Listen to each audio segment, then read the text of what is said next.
La question du jeûne. Qu'est-ce que le jeûne et est-ce que les chrétiens devraient encore pratiquer cette activité? Qu'est-ce que la Bible nous enseigne?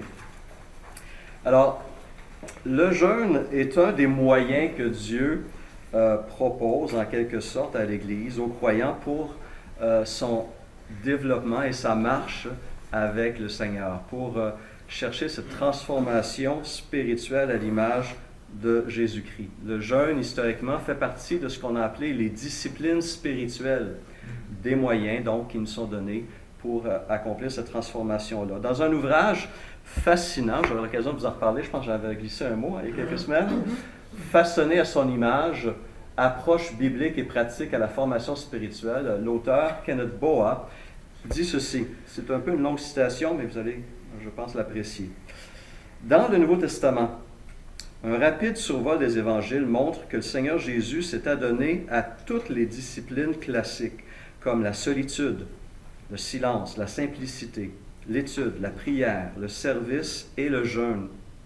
Jésus avait compris que ces exercices spirituels n'étaient pas facultatifs pour ceux qui cherchent passionnément à plaire à Dieu et à l'honorer. Le Seigneur n'a pas considéré ces exercices comme des fins en soi, mais comme des moyens de connaître son Père et de lui obéir. Nous avons cependant cultivé l'illusion que nous pouvions ressembler au Christ sans imiter sa spiritualité. Or, si nous voulons être semblables à notre Maître, nous devons imiter sa façon de faire. Si nous croyons qu'il savait comment vivre ici-bas, recherchons la grâce de vivre comme lui. Poser la question, que ferait Jésus, sans adopter pour nous-mêmes les habitudes qu'il pratiquait, c'est vouloir courir un marathon sans aucun entraînement préalable. Ce qui nous paraît d'une grande évidence sur le plan physique, nous échappe souvent sur le plan spirituel. C'est absurde de penser que nous pourrions atteindre un niveau élevé dans un sport comme le tennis ou le golf, sans auparavant avoir consacré du temps et de l'énergie à l'entraînement et la pratique de cette discipline sportive. Mais quand il s'agit de la vie chrétienne, nous nous disons qu'il suffit d'aller à l'église et d'ouvrir la Bible une ou deux fois par semaine. Si les croyants consacraient autant de temps et d'énergie à leur vie spirituelle qu'à l'acquisition de compétences en matière de sport ou de vie professionnelle, le monde jetterait un regard étonné sur la puissance du corps de Christ. Fin de la citation. C'est toute une réflexion, hein? Toute une réflexion. Et donc, le thème des disciplines spirituelles a suscité beaucoup d'intérêt à travers les siècles. Et encore aujourd'hui, heureusement, un de ces auteurs qui a écrit sur le sujet, un auteur que j'apprécie grandement, Dallas Willard, présente les disciplines spirituelles ainsi, des activités de l'esprit et du corps, notez, et du corps, entreprises de façon intentionnelle dans le but d'aligner notre personnalité et notre être entier avec l'ordre divin. Je trouve ça intéressant qu'il ajoute des disciplines, des pratiques de l'esprit et du corps. On oublie souvent le rôle de notre corps dans notre marche chrétienne, dans cette transformation. Notre corps aussi, et la manière dont on l'utilise, a besoin d'être transformé par l'Évangile de Jésus-Christ. Pas juste notre cœur, notre âme, nos pensées. Un exemple négatif se trouve dans le livre des Proverbes, chapitre 6, versets 16 à 19. Voici, notez les parties du corps qui sont adressées dans ce passage-là. Il y a 6 choses que est l'Éternel, et même 7 qu'il a en horreur. Les yeux hautains, la langue menteuse, les mains qui répandent le sang innocent, le cœur qui médite des projets iniques, les pieds qui se hâtent de courir au mal, le faux témoin qui dit des mensonges et celui qui excite des querelles entre frères. Intéressant, hein? Plusieurs parties du corps peuvent être utilisées pour le mal. Ces instruments d'iniquité, nous dit Paul en Romains 7, doivent devenir des instruments de justice. Et donc, comment discipliner ce corps est une question tout à fait pertinente pour nous. C'est pourquoi Jésus inclut notre corps dans le processus de formation spirituelle. Il l'a mentionné, n'est-ce pas, lorsque je citais tantôt ces paroles dans le jardin de Gethsémani. « Veillez, priez afin que vous ne tombiez pas dans la tentation. L'esprit est bien disposé. Ah, je veux, j'aimerais tellement. Hein? Mais la chair, le corps est faible, n'est-ce pas? » Et donc, on doit s'intéresser à la façon dont on gère notre corps. Et la bonne nouvelle, c'est qu'on n'est pas tout seul dans ça. Dieu s'intéresse. Dieu participe aussi à cette transformation-là. Et même, on a cette promesse glorieuse en 1 Thessaloniciens 5, verset 23, qui est une bénédiction, mais aussi une parole profondément encourageante, que le Dieu de paix vous sanctifie lui-même tout entier et que tout votre être, l'esprit, l'âme et le corps, soit conservé irréprochable lors de l'avènement de notre Seigneur Jésus-Christ. Notre corps est un acteur clé dans notre transformation spirituelle et on a la collaboration, l'aide, l'assistance indispensable du Seigneur et cette promesse que ce travail va être complété. Ça m'encourage. Dans mes combats quotidiens, ça m'encourage profondément. Je ne suis pas laissé à moi-même et lorsque parfois ça semble plus lourd, plus difficile, j'ai cette promesse que Dieu travaille avec moi et il va permettre que cette œuvre soit complétée. Philippiens 6 nous dit quoi? Évidemment, il fallait que je cite Philippiens, ça fait un petit peu de temps, il me semble. Je suis persuadé que celui qui a commencé en vous cette bonne œuvre la rendra parfaite pour le jour de Christ. Le jeûne est un moyen qui nous est donné pour maîtriser ce corps et pour l'orienter vers Dieu. Et on a besoin d'y travailler. Hein? Il y a d'autres textes qui nous montrent juste les problèmes qu'on a avec tellement de façon avec notre corps, mais avec la nourriture. Hein? C'est aussi un combat. On a ces extrêmes, des problèmes de santé mentale, l'anorexie d'un côté, la boulimie de l'autre, mais aussi il y a des péchés que l'on commet dans une société d'abondance qui nous fait sourire. Quand on parle d'excès de table, oh, ben c'est drôle, j'ai eu 3-4 assiettes, mais c'est correct, là, on en a en masse. La Bible appelle ça péché. La gloutonnerie est un des péchés clairement soulignés dans la parole de Dieu. Ça fait partie des œuvres de la chair de Galates 5, 19 à 21. Il parle d'ivrognerie, des excès de table. Il dit que ceux qui commettent de telles choses n'hériteront point le royaume de Dieu. Ça, c'est dans notre Bible. Hein? Romains 13, 13. Marchons honnêtement comme en plein jour, sans excès de table ni de boisson, sans luxure ni dérèglement, sans discorde ni jalousie. Donc, encore une fois, notre alimentation peut nous alourdir, ralentir notre marche, nous détourner de choses importantes. Donc, notre gestion, la façon dont on traite notre corps, notre relation avec la nourriture a un impact. Le jeûne vient nous aider à prendre le contrôle un peu sur ces choses-là. Alors, qu'est-ce que le jeûne biblique? Avec ces quelques remarques préliminaires, qu'est-ce que le jeûne biblique? Eh bien, on l'a défini ici, c'est l'abstinence volontaire de nourriture ou de nourriture et de boisson pour des motifs spirituels. Alors, ce dernier bout-là est important, pour des motifs spirituels. Donc, le jeûne biblique, ce n'est pas une grève de la faim, hein, qui peut avoir une place dans une société, ou c'est une façon d'obtenir un gain politique quelconque ou d'attirer l'attention sur un problème ou une cause particulière. Alors, ça se fait, puis ça peut avoir un impact, mais le jeûne biblique, ce n'est pas une grève de la faim. Ce n'est pas non plus une diète.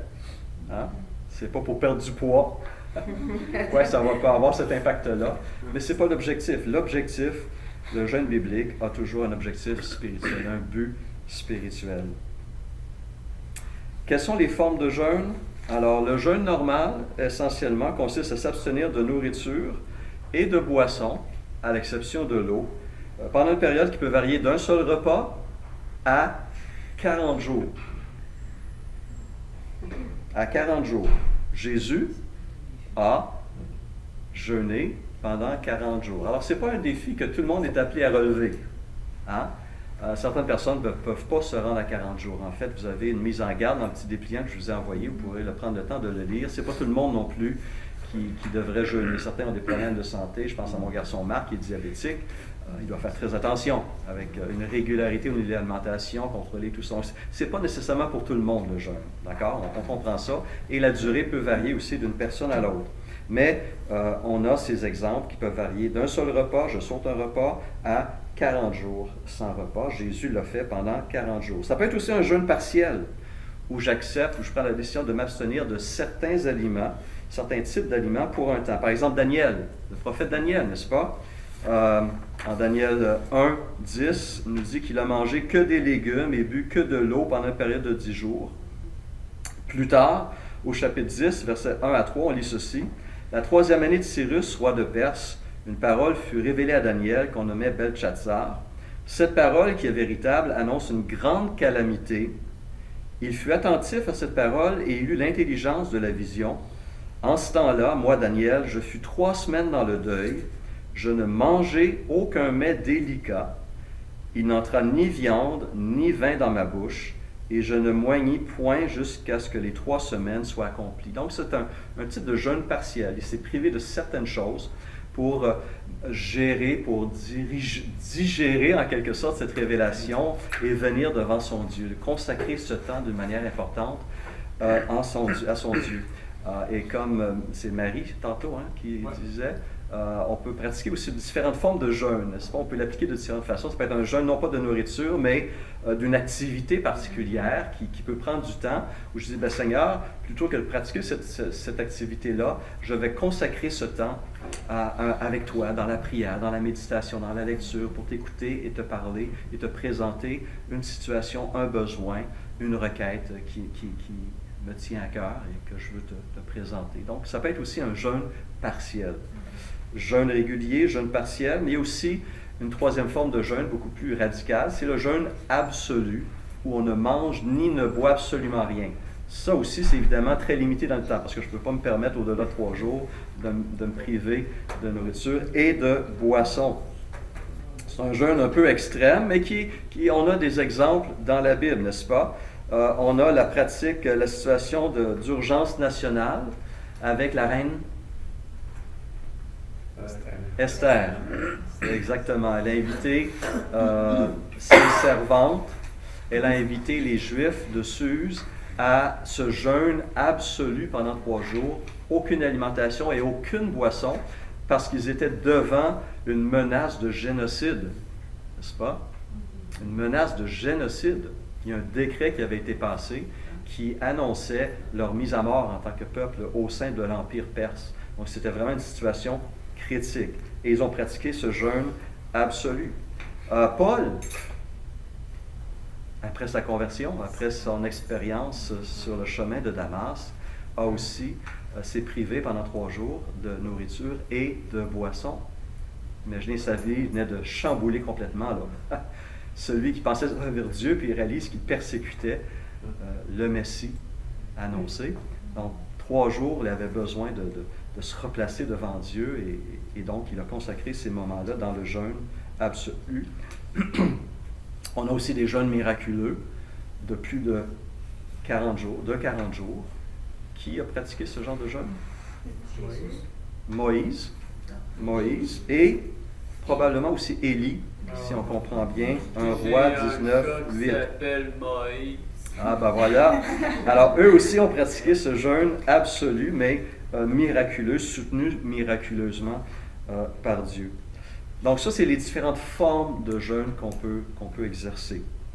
Alors, généralement, le jeûne est considéré comme une affaire privée entre l'individu et Dieu. On pense ici, quelqu'un veut nous lire Matthieu 6, versets 16 à 18. Il va nous prendre ça, Matthieu 6, 16 à 18.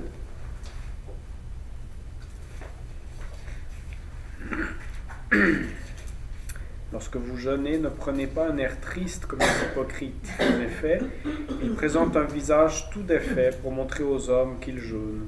Je vous le dis en vérité, ils ont leur récompense. Mais toi, quand tu jeûnes, parfume ta tête et lave ton visage, afin de ne pas montrer que tu jeûnes aux hommes, Mais à ton Père qui est là dans le lieu secret, et ton Père qui voit dans le secret te le rendra. Merci. Et ce passage de Matthieu 6 est très intéressant parce que Jésus va prendre l'exemple de 3 pratiques religieuses juives, qui étaient lesquelles? Ben, le jeûne. Le jeûne. Mais avant, il parle de l'offrande, l'aumône et la prière, qui étaient 3 pratiques religieuses juives courantes. Et ici, donc, il parle que je ne dois pas pratiquer ces choses-là pour être vu des hommes et être célébré, loué par les hommes. Je ne le fais pas pour obtenir l'honneur et la gloire des hommes. Je le fais devant Dieu, pour chercher la face de Dieu, pour honorer Dieu, pour élever Dieu. Et donc, si je fais ça pour « Ah, Stéphane est généreux, ah, Stéphane c'est un homme de prière, ah, Stéphane se prive, il jeûne pendant X, wow, Stéphane c'est un super chrétien, lui. Hein? » Non, là, ouais, je perds ma récompense, hein, c'est ça. C'est gaspillé. Les motivations ne sont pas ce qu'elles devraient être. Et il n'y a pas d'avantage spirituel à ce genre de pratique-là. Et donc, on voit ici, c'est une pratique qui était privée entre moi et Dieu, et je devais continuer ma vie pour ma vie courante, ma vie quotidienne, ma vie régulière. Par ailleurs, on a plusieurs exemples aussi dans la Bible où il y avait des jeûnes nationaux en Israël, devant des crises qui menaçaient l'existence même de la nation. On a des épisodes, par exemple, sur le roi Josaphat. Je vais juste citer la référence, il y en a qui veulent les noter. 2 Chroniques 20, 1 à 3. Il y avait celui d'Esdras, au chapitre 8, versets 21 à 23. Celui des habitants de Ninive, n'est-ce pas? Jonas 3, 5 à 8. Et la loi mosaïque imposait un jeûne par année au peuple, lors du jour des expiations. N'est-ce pas? Lévitique 16, 29 à 31 et Lévitique 23 à 27. Donc, il y avait aussi cette place où le peuple de Dieu consacrait un temps spécial en situation de crise nationale, de besoin, pour chercher la face de Dieu, puis présenter ce besoin devant Dieu d'une manière intense, réfléchie, solide. En plus, durant leur exil à Babylone, les Juifs ont ajouté 4 autres jeûnes annuels, donc ils les ont multipliés. Et si on se rappelle les évangiles, du temps de Jésus, les pharisiens se vantaient de jeûner 2 fois par semaine. Ils se vantaient, c'était pour eux une image de grande spiritualité, n'est-ce pas?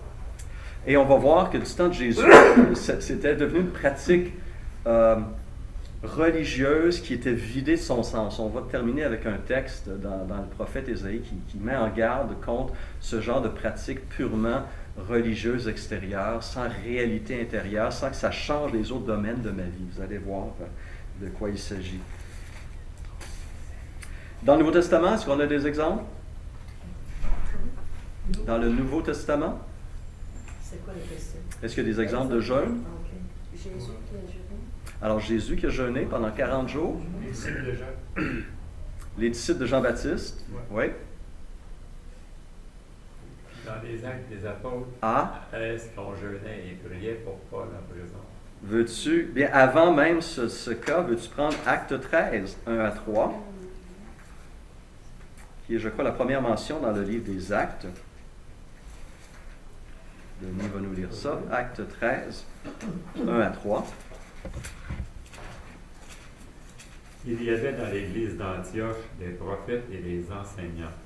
Barnabas, Siméon appelé le Noir, Lucius de Cyrène, Manahem, qui avait été élevé avec Hérode de Tétrarque, et Saul.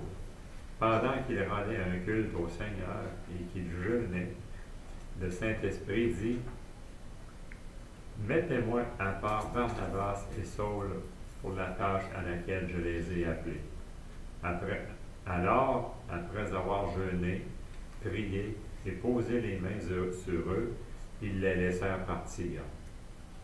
Donc, on voit ici qu'il y avait cette pratique, du moins, pour ces responsables de l'Église d'Antioche qui, dans le cadre de leur ministère, prenaient des temps pour prier, pour jeûner. Et c'est lors d'un de ces moments-là que l'Esprit s'est adressé à eux et a appelé Saul et Barnabas au ministère, à un ministère de missionnaire itinérant. Donc, c'est une pratique qui se retrouve aussi dans l'Église. Et à travers l'histoire de l'Église aussi, on a des chrétiens qui ont pratiqué le jeûne et qui ont écrit sur le jeûne. On peut penser à Martin Luther, des deux grands réformateurs, Jean Calvin, Jonathan Edwards, David Brenner, Charles Finney. On pourrait ajouter d'autres noms à cette liste-là. Mais à travers l'histoire de l'Église, c'est une pratique qui s'est retrouvée. Et il y a des hommes de Dieu, des enseignants qui ont écrit sur le sujet. Donc, la question d'Odile est pertinente. C'est une pratique qui se retrouve, on voit les traces encore jusqu'à aujourd'hui et qui est encouragée chez les chrétiens comme pratique de transformation spirituelle pour venir devant le Seigneur. C'est une question, Louise? Oui.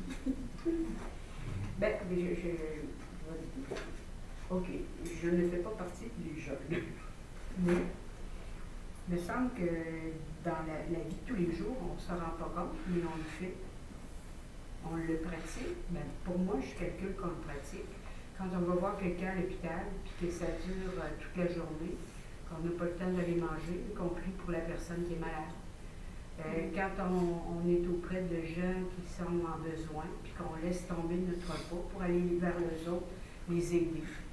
J'appelle ça un jeûne parce qu'on n'a pas fait on n'a pas préparé, mais c'est toujours dans le besoin, imminent.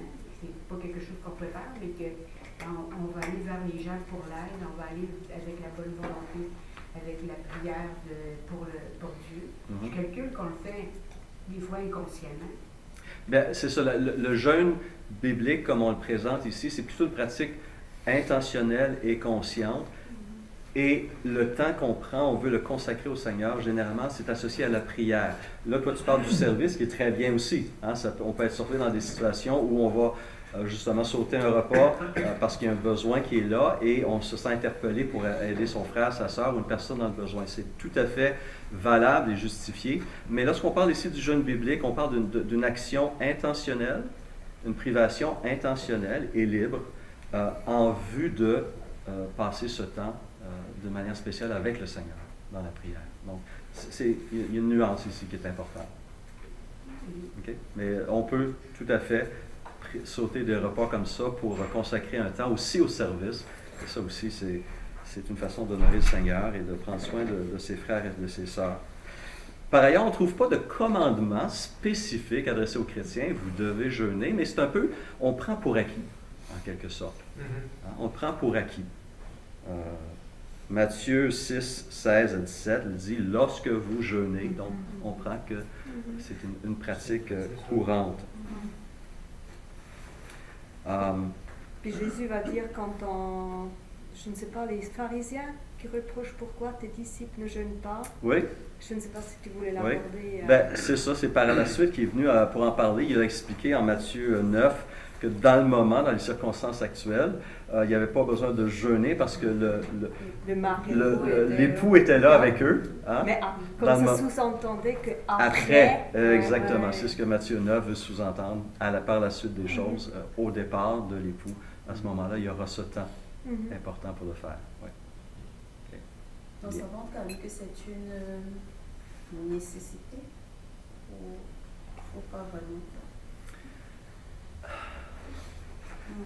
Je ne veux pas en faire un devoir religieux, mais c'est un des moyens qui est à notre disposition, n'est-ce pas, dans cette, une palette de pratiques spirituelles qui nous aident à nous tourner vers le Seigneur, nous concentrer vers le Seigneur, à démontrer au Seigneur que ces éléments dans ma vie sont importants et je veux chercher la face de Dieu de manière intentionnelle. On pourrait le dire comme ça. Si on regarde les buts, les raisons pourquoi on va prier, on va jeûner, le pourquoi,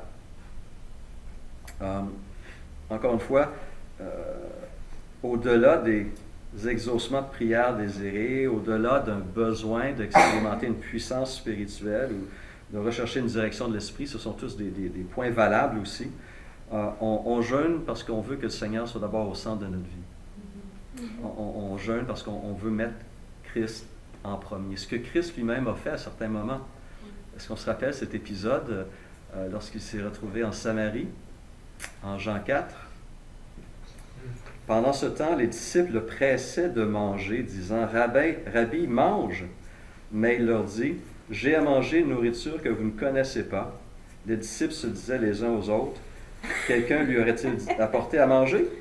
Jésus leur dit, ma nourriture est de faire la volonté de celui qui m'a envoyé et d'accomplir son œuvre.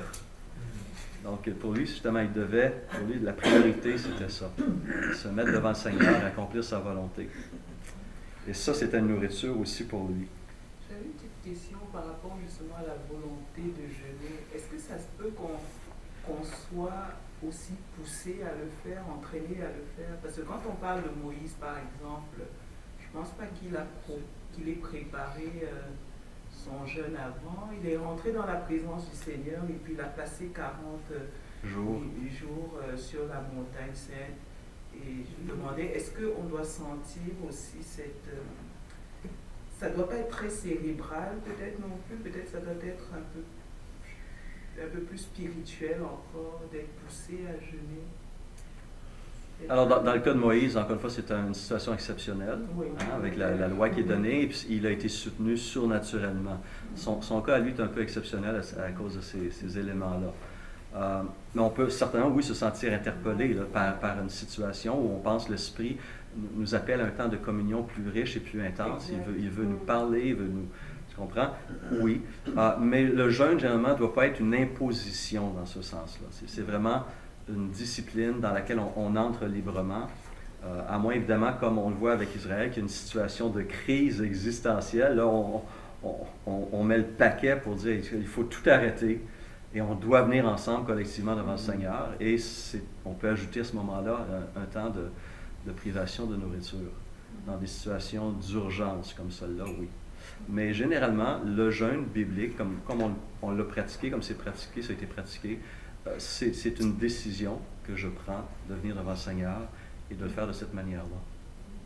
Parce qu'il y a plusieurs personnes qui ont été vraiment, qui ont vécu qui ont causé des dommages importants à leur corps aussi, à travers le jeûne, parce qu'ils se sont vraiment beaucoup poussés. Il y a comme une limite aussi à... C'est une excellente mise en garde, oui. Oui. Parfois, une discipline peut devenir une forme d'ascétisme. Et le jeûne ne doit pas devenir une forme d'ascétisme, de privation, de la chair mon corps est mauvais, donc je vais me faire du tort. Non, on n'est pas dans ça. On n'est pas dans ça.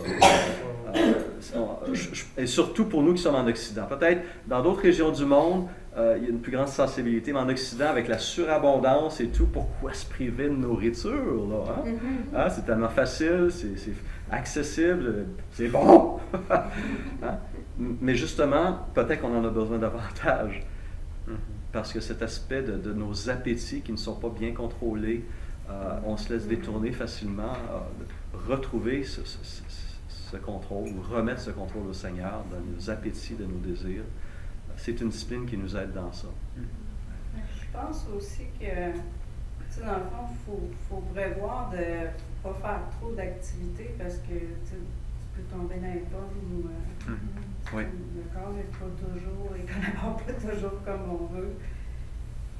Oui. Prévoir un temps. Le petit dépliant, je vous ai laissé, vous pourrez le lire plus tard, contient il y a deux choses. Il y a un témoignage anonyme d'une personne, une sœur en Christ, qui a commencé à pratiquer le jeûne. Et c'est une entrevue avec cette dame-là, comment elle a fait ça, pourquoi, qu'est-ce que ça a donné, quels conseils elle peut donner. Ça, c'est la première partie. La deuxième partie nous donne des conseils pratico-pratiques sur comment débuter cette pratique spirituelle, cette discipline spirituelle du jeûne. On conseille d'y aller progressivement. Et les conseils sont tirés du livre parce que je vais le mentionner, Celebration of Disciplines. De Foster Richard Foster, merci.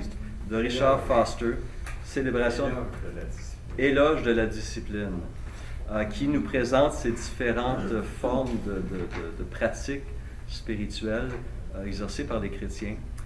Et donc, c'est des conseils que j'ai tirés de son ouvrage, que vous allez donc retrouver là, des façons pratiques, ceux qui veulent vivre pratiquer cette forme de spiritualité-là. Vous avez des conseils qui sont là. D'autres ouvrages existent aussi, et on peut vous les mettre à votre disposition si vous le souhaitez. Mais donc, les raisons pourquoi les gens ont pratiqué le jeûne à travers les siècles, dans l'histoire de l'Église et dans la Bible. 1, pour appuyer ses prières. 2, pour une délivrance, une aide, un secours, une protection. Pensons par exemple à Esdras qui se prépare pour un long voyage pour se rendre à Jérusalem avec tout un convoi, toute une caravane, avec beaucoup d'enfants, de personnes dans des zones dangereuses, avec des objets sacrés du temple qu'on leur a remis pour repartir le culte à Jérusalem. C'est un long voyage avec plein de dangers. Esdras 8, 21 dit ceci. « Là, près du fleuve d'Ahava, je publiai un jeûne d'humiliation devant notre Dieu, afin d'implorer de lui un heureux voyage pour nous, pour nos enfants et pour tout ce qui nous appartenait. J'aurais eu honte de demander au roi une escorte et des cavaliers pour nous protéger contre l'ennemi pendant la route, car nous avions dit au roi, la main de notre Dieu est pour leur bien sur tous ceux qui le cherchent, mais sa force et sa colère sont sur tous ceux qui l'abandonnent. C'est à cause de cela que nous jeûnâmes et que nous invoquâmes notre Dieu, et il nous exauça. » Donc, Esdras a pratiqué ce genre de choses-là. Esther 4, Josaphat en 2 Chroniques 20, c'est aussi pour demander une délivrance, une aide, une protection. Ça peut être aussi pour demander une direction de la part de Dieu. Tu mentionnais tantôt, Denis, un autre cas dans le livre des Actes, Acte 14, 23, et il est dit dans ce texte qu'ils désignèrent des anciens dans chaque église, et après avoir prié et jeûné, ils les recommandèrent au Seigneur en qui ils avaient cru. Donc, une pratique où on demande une réceptivité, une grande réceptivité, sensibilité de la part de Dieu, de notre esprit envers Dieu. En Juge 20, 26 à 28, on a un exemple similaire. Ou encore, on peut aller dans un temps de jeûne pour exprimer une repentance envers Dieu. C'est le cas, par exemple, en Joël 2, 12, où c'est Dieu qui invite le peuple à jeûner à cause des nombreux péchés qui se sont accumulés. Le peuple devait vraiment revenir au Seigneur, s'humilier devant le Seigneur et le faire aussi avec leur corps, en mettant de côté les distractions, en mettant de côté leurs besoins pour dire « mon plus grand besoin, c'est de m'humilier devant le Seigneur, d'implorer son pardon et de le faire collectivement. » Donc, il y avait aussi un temps pour ça, et aussi pour s'humilier, l'expression biblique, pour s'humilier devant Dieu. 1 Roi 21, 27. Après avoir entendu les paroles d'Élie, Akab déchira ses vêtements, il mit un sac sur son corps et il jeûna. Il couchait avec ce sac et il marchait lentement. Et la parole de l'Éternel fut adressée à Élie de Tishbite en ces mots. As-tu vu comment comment Akab s'est humilié devant moi?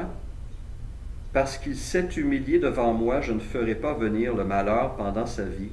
Ce sera pendant la vie de son fils que je ferai venir le malheur sur sa maison. Donc, il y a un report du jugement parce Akab s'est humilié dans la prière, en portant le sac et en jeûnant. Des signes de sa repentance dans cette situation-là. Ou ça peut être, finalement, tout simplement, une façon d'exprimer son amour à Dieu, une façon de servir Dieu. Et on a dans le Nouveau Testament un exemple de cela, d'une dame très, très, très âgée. Qui? Anne. Luc 2, 37. Voudrais-tu nous le lire, s'il te plaît? Anne, Luc 2, verset 37, qui nous parle justement de cette vie de service et d'expression d'amour. La misère avec. Je peux me trouver. Ah, ok. Excuse-moi. Luc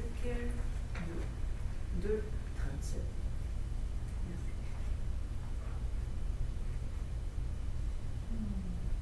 Donc, restée veuve et âgée de 84 ans, elle ne quittait pas le temple et elle servait Dieu nuit et jour dans le jeûne et dans la prière. Donc ça, c'est une forme assez intense, n'est-ce pas? Ouais. Assez intense. Mais pour elle, c'était une façon de se placer devant Dieu, de chercher la face de Dieu Et probablement à travers ça, elle a eu un ministère d'intercession, non seulement pour elle-même, mais certainement pour le peuple de Dieu. Et pour elle, c'était sa façon, elle, de servir Dieu. Donc, pour exprimer son amour, l'adorer, le servir, est une façon qui se retrouve là aussi. Mais en même temps, toute bonne chose peut être corrompue. Toute bonne chose peut être détournée de son intention. Les motivations peuvent changer. Et c'est pourquoi je termine avec une mise en garde. Toutes ces choses, toutes ces disciplines ont leur raison d'être, mais on doit encore veiller à garder notre cœur bien intentionné, bien orienté à travers ces pratiques-là, parce que trop souvent, on peut garder la pratique extérieure sans être transformé intérieurement. Si ça ne va pas ensemble, encore une fois, c'est une perte de temps. Ça ne donne pas grand-chose. Et on a un grand avertissement de cela à travers le prophète Ésaïe, Ésaïe 58. Ésaïe 58. Le peuple venait devant le Seigneur, pratiquait le jeûne régulièrement, et il s'attendait à ce que Dieu fasse sa part. On a fait ça, Seigneur, donc toi, tu dois. On ne manipule pas Dieu, on ne force pas Dieu, c'est pas Dieu qui est à notre service. On ne fait pas ces choses-là pour manipuler Dieu, c'est ma volonté qui va s'accomplir maintenant, Seigneur, n'est-ce pas? Mais il y avait plus grave encore dans cette situation-là. Ésaïe 58. Crie à pleine voix sans te retenir, fais retentir ta voix comme une trompette et révèle à mon peuple sa révolte, à la famille de Jacob ses péchés. C'est moi que jour après jour, ils consultent. Ils veulent connaître mes voies. Comme une nation qui aurait pratiqué la justice et n'aurait pas abandonné le droit institué par son Dieu, ils me réclament des jugements conformes à la justice. Ils désirent se rapprocher de Dieu. Et on cite, Ésaïe cite ces Israélites. À quoi nous sert-il de jeûner si tu ne le vois pas? De nous humilier si tu n'y fais pas attention? La réponse de Dieu, c'est que le jour où vous jeûnez, vous accomplissez vos propres désirs et traitez durement tous vos ouvriers. Votre jeûne débouche sur des procès et des disputes, sur de méchants coups de poing. Vous ne jeûnez pas comme vous le faites aujourd'hui, de manière à faire entendre votre voix là-haut. Est-ce un jeûne de ce genre que je préconise, un jour où l'homme s'humilie? S'agit-il de courber la tête comme un roseau? Faut-il se coucher sur le sac et la cendre? Est-ce là que tu appelles un jeûne, un jour agréable à l'Éternel? Voici le genre de jeûne que je préconise. Détacher les chaînes dues à la méchanceté, dénouer les liens de l'esclavage, renvoyer libres ceux qu'on maltraite. Mettez fin aux contraintes de toutes sortes. Partage ton pain avec celui qui a faim et fais entrer chez toi les pauvres sans foyer. Quand tu vois un homme nu, couvre-le. Ne cherche pas à éviter celui qui est fait de la même chair que toi. Alors ta lumière jaillira comme l'aurore et ta restauration progressera rapidement. Ta justice marchera devant toi et la gloire de l'Éternel sera ton arrière-garde. Alors tu appelleras et l'Éternel répondra. Tu crieras et il dira, me voici. Tellement bien écrit. Ouais, hein? Moi, ça me touche. Ah, ça, là. Donc, Ésaïe 58 est un texte, le titre dans ma Bible, pas inspiré, mais le titre intéressant, le vrai jeûne, où la pratique avait été détournée par Israël et Dieu rappelle le peuple à l'ordre. Et donc, nous aussi, c'est une pratique qui est donc à notre portée, on a des exemples dans l'Ancien, mais dans le Nouveau Testament aussi, dans l'Église, individuellement et collectivement, selon les circonstances. Et donc, c'est une pratique, pour répondre à la question de Dieu, qui a sa place encore aujourd'hui. Je vous l'offre, c'est quelques conseils pratico-pratiques dans le document qu'on vous a remis pour vous aider dans cela. C'est bon? Ça peut aider? Luc Joël, pourrais-tu terminer dans la prière? Peut-être pas pour le jeûne, mais dans la prière, au moins.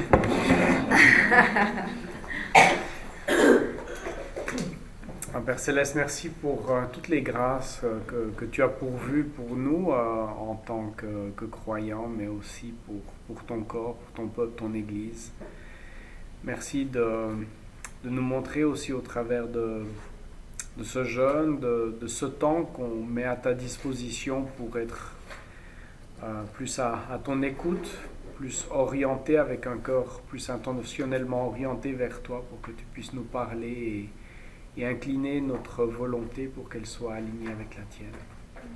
Seigneur, on te demande que tu nous fasses la grâce de pouvoir mettre ces choses en pratique, de le faire avec sagesse, discernement, Seigneur, non pas pour te forcer la main comme on l'a entendu, mais vraiment pour que nous soyons transformés.